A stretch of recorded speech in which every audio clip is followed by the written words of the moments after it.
श्रीमद् गीता, भगवान कहते हैं गीता जी में, अंतकाले च मामेव स्मरण मुक्त्वा कलेवरम यह प्रयाति समद्भावम याति नास्त्रयत्र संशयः।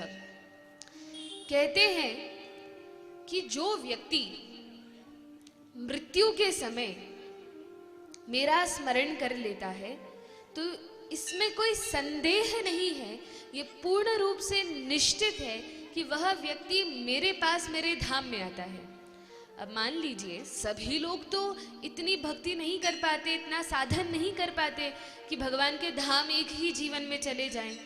हम तो कितने कितने अनंत कोटि जन्मों से संसार में पड़े हुए हैं और उसी प्रकार हमारे संस्कार बन गए हैं, उसी प्रकार हमारा जो मन है ये बहुत अपवित्र हो गया है। अब जब तक मन पवित्र नहीं होगा, स्वच्छ नहीं होगा, इसमें हृदय में भगवान आकर नहीं बैठेंगे, तब तक तो हमारी मुक्ति हो नहीं सकती। तो फिर ऐसे किसी उपाय की आवश्यकता है कि शीघ्र ही भगवान प्राप्त हो जाए। और वो उपाय क्या है?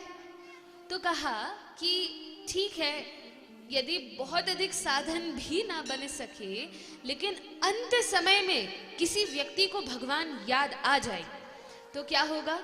तो भी उसको भगवान का धाम प्राप्त हो जाएगा, मुक्ति मिल जाएगी, चाहे जैसा वो व्यक्ति हो, भले ही उसने बहुत साधन न किया हो तो भी। लेकिन यदि हम सोचें कि ये तो बहुत बढ़िया बात है, कुछ नहीं करना, जीवन भर जो करना है करो और मृत्यु के समय बस भगवान को याद कर लो और मोक्ष मिल जाएगा, फिर तो अच्छी बात है। जीवन भर खूब गलत कार्य करो, उल्टा सीधा खाओ पियो, जो करना है करो, मृत्यु के समय याद कर लेंगे भगवान को। तो क्या ऐसा संभव है? नहीं है। क्यों? क्योंकि हमें तो नहीं पता कि मृत्यु कब आएगी। हो सकता है अगले ही क्षण हार्ट अटैक आ जाए, सीने में दर्द हो और प्राण निकल जाए, या कुछ भी दुर्घटना घट सकती है। हमें नहीं पता कि हमारी मृत्यु होगी कब।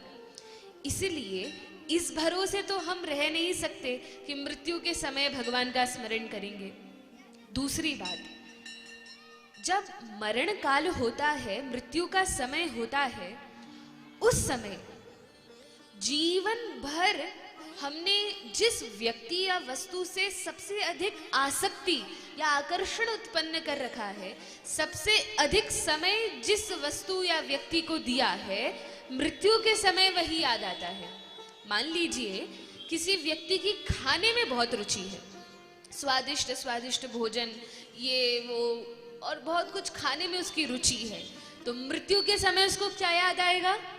मृत्यु के समय उसको भोजन ही याद आएगा कि अरे अब तो मैं मर रहा हूँ, मेरे प्राण निकल रहे हैं, जरा रसगुल्ला मुझे लाके दे दो, मैं खा लूँ, कम से कम इच्छा पूरी करके मरूं, ऐसी इच्छा उसकी होगी।